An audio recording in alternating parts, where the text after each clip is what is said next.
The Red Raiders look to build upon their NCAA tournament resume as they head down to Orlando to face off against the UCF Knights. In today's video, we'll preview the matchup, give you the must-watch players and matchups for this game, as well as the odds in my prediction.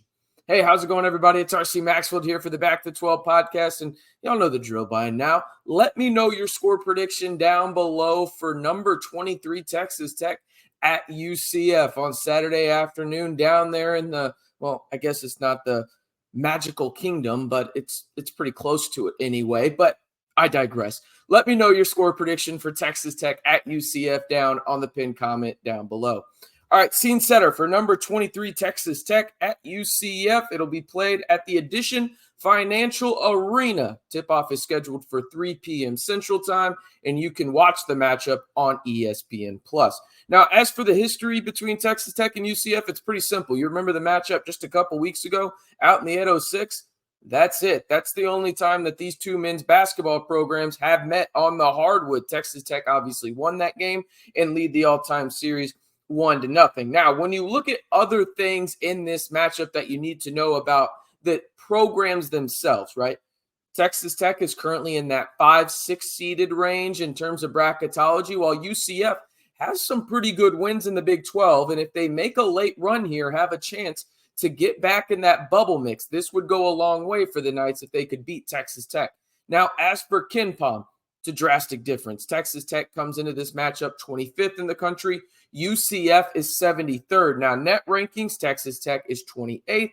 UCF is 72nd. So, pretty big gap there if we're just being honest about it. But before we get into players to watch in the Warren Washington injury update, be sure to like the video, hit that subscribe button, and turn on that notification bell to join the largest and most engaging Texas Tech community here on YouTube. 9,500 subscribers strong, headed to 10K. I think we can get there before football season.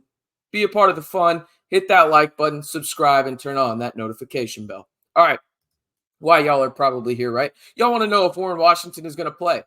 I would too. I think this is a true game time decision. Now, I do think that there is a much better chance of Warren playing than maybe what happened earlier this week, where it didn't feel like he even had a shot to play earlier in the week against TCU for Texas Tech. I would put this in the 60-40 range if you told me to give you a percentage in terms of his playing, but I would not blame Grant McCasland and crew if they were cautious with one of the key cogs of this team for Texas Tech, as the Red Raiders, in my opinion, are already NCAA tournament bound. You want to make sure you have your defensive anchor there in the paint as healthy as possible for the most critical time of the year. So it's going to be a true game time decision at the time of this recording. I'll have more over on Twitter in terms of the latest breaking news there if you want to follow me at RCMB323. Now, Pop Isaacs, he's still in that shooting slump, right? He's been bad from three. Let's just call it what it is. But as a playmaker, he's been pretty damn good of late. And you saw his driving potential last game against TCU, where he didn't make a three, still led the Red Raiders in points and got to the free throw line 12 times and made his last 11 of those. So is he going to be that aggressive? We're going to talk about a guy that actually didn't play for the Knights against Texas Tech the only time that they played. But he's a big factor when it comes down to the defensive aspect of things for the Knights. And Pop Isaacs is going to have a chance to potentially have a similar game that he had against TCU against the Knights down in Orlando. Now, Darion Williams has led the Red Raiders in scoring in their previous matchup against UCF with 13.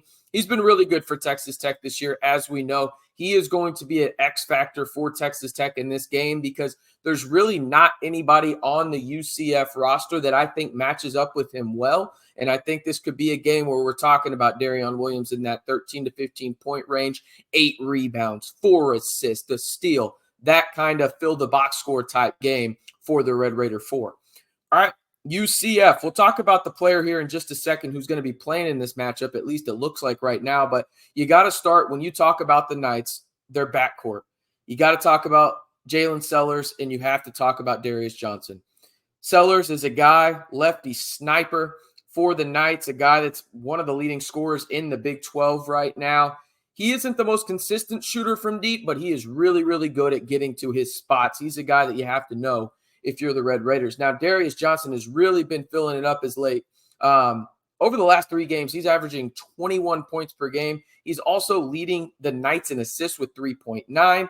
Oh, and by the way, steals per game, it's 2.2. He's a guy that can do it on both ends of the floor for Coach Dawkins down there in Orlando. Now, the guy that didn't play for UCF against Texas Tech back in the 806 was Ibrahim Diallo. He is a guy that is an absolute just pivotal player for UCF defensively. And I think a lot of people thought that if he played against Texas Tech last time, the Knights probably win that game. But Texas Tech got the win. Looks like he'll be available in this matchup in Orlando. He is one of the better bigs in the conference when it comes to the defensive side of the floor, actually in the top 3 of blocks per game in the Big 12. Now, the must-watch matchup in this one, it involves the UCF bigs. I want to see what Texas Tech can do from an interior offense perspective. Now, that doesn't just mean, Warren Washington if he plays, Kyron Lindsey, who had a great game against TCU, or Robert Jennings. I want to see how aggressive the Texas Tech guards are in terms of going inside and trying to finish through contact and make the ref blow the whistle. I think that could be the end-all, be-all for Texas Tech in this matchup in terms of getting to the free throw line, finishing through contact, and getting those easier opportunities, i.e. at the charity stripe. All right. When it comes down to a prediction in this one, it's interesting because Texas Tech is actually favored in their remaining 5 games. Obviously, this is one of them. They're 1.5-point favorites on the road in the Big 12. You don't really hear about that too much. And Bart Torvark's metrics actually give Texas Tech a 55% chance to win this game. You see at the bottom of your screen, my prediction. I think Texas Tech is the better team than UCF. That being said, this game is going to be extremely close, and I think Texas Tech actually pulls away just a little bit at the very end because of the foul game and everything like that. I have the Red Raiders winning this one 73-68, but I want to hear from you guys. Let me know your score prediction for number 23 Texas Tech at UCF. Again, a huge game for the Knights in the sense of if you can beat a team that is top 25 in KenPom, albeit on your home floor, that will exponentially help your bubble chances. And if you're Texas Tech, you get this win, it's your 9th Big 12 win, and every win you get just solidifies yourself a little bit more higher in those NCAA tournament brackets where we're talking about maybe a 6 seed. Then if you get this win, okay, maybe there are 5, maybe there are 4, but you got to start with UCF first. And this is a big game for the Red Raiders to get back on track on the road. As we all know, if you listen to this channel, I've said it multiple times, it is damn near impossible to win on the road in the Big 12, but Texas Tech will have their opportunity to do so down in Orlando. I am RC Maxfield, reminding you one more time, if you want to stay in the know on Texas Tech men's basketball and Texas Tech football all year long, it's really simple. Just do these 3 things. Hit that like button, subscribe, and turn on that notification bell to join the largest group of Texas Tech fans here on YouTube in the Back to 12 podcast channel.